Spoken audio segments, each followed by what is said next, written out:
obviamente que é uma troca muito diferente, mas não deixa de ser um desafio.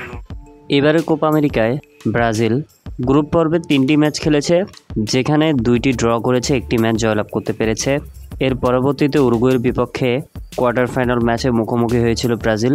এই ম্যাচটিও গোলশূন্য draw হয়েছিল, কিন্তু টাইব্রেকারের নাটকীয়তায় হেরে যায় ব্রাজিল। এই ম্যাচটি হারার সাথে সাথেই সবার চোখ ডরিবালের উপর। ডরিবাল জুনিয়রের দল চালানোটা কিন্তু ভালো হয়নি, সবাই কিন্তু এমন মন্তব্য করে যাচ্ছে, কেননা ডরিবালের কিছু ভুল ছিল, যার কারণে ম্যাচটি হেরে যায় ব্রাজিল।